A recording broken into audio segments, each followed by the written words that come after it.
Jed, anong level na ba ang tubig dyan sa Marikina River at nagkaroon na ba ng preemptive evacuation dyan sa lungsod?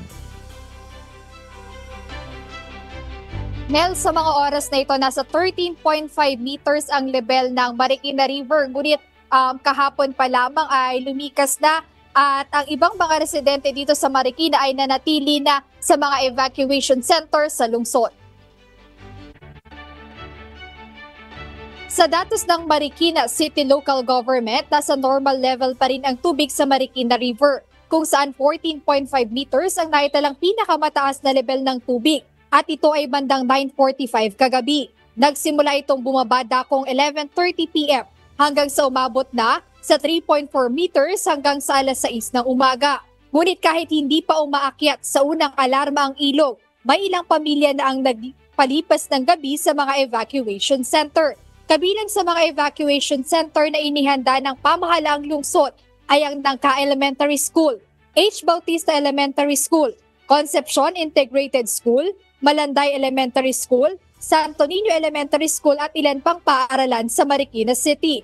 Kahapon din ay personal na binisita ni Mayor Maan Teodoro ang iba't ibang evacuation centers upang matiyak na handa ang mga pasilidad dito sa mga pamilyang lumikas. Sinuri rin ni Mayor Teodoro ang mga nakapreposition na modular tents, maging ang kalagayan ng mga silid-aralan at ang mga nakatalagang kawani na nakaantabay para sa mabilis na pagtugon sakaling kailanganin ng agarang paglikas ng mga residente.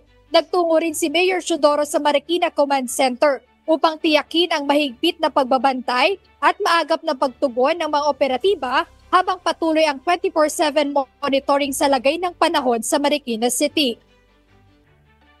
Nel, ngayon pabugso-bugso na lang yung ulan na nararamdaman dito sa lungsod ng Marikina, ngunit nararamdaman pa rin yung malakas na pag-ihip ng hangin kaya patuloy yung monitoring ng lungsod ng Marikina dito sa Marikina River maging dun sa mga low-lying area barangay para na rin dun sa mga ilang residente na hindi pa nag-preemptive evacuation masiguro yung kanilang kaligtasan sakaling tumaas pa nga yung level ng tubig dito sa Marikina. Ayan muna update mula rito, balik sa inyo na.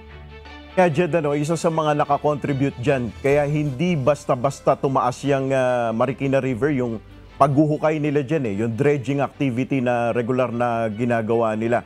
Sa ngayon ba, maaari na bang makabalik yung ating mga kababayan sa kanilang mga tahanan dahil parang nararamdaman na ngayon, umaayos na yung panahon dyan? Yes, Nel, wala pa namang eksaktong abiso ang pamahalaang lungsod ng Marikina doon sa mga residenteng nag-preemptive evacuation. Pero sa ganitong mga sitwasyon kasi, isinasagawa kadalasan yung preemptive evacuation kapag umakyat na sa unang alarma yung level ng tubig dito sa Marikina River. So, yung mga kababayan natin dito sa lungsod ng Marikina, kadalasan silang lumikas kapag nasa unang alarma na. So, yung mga lumikas ng nauna ay maaari pa rin bumalik sa kanilang mga tahanan ng mga panahong ito, lalo na't nasa normal level pa rin yung monitoring dito sa Marikina River Net.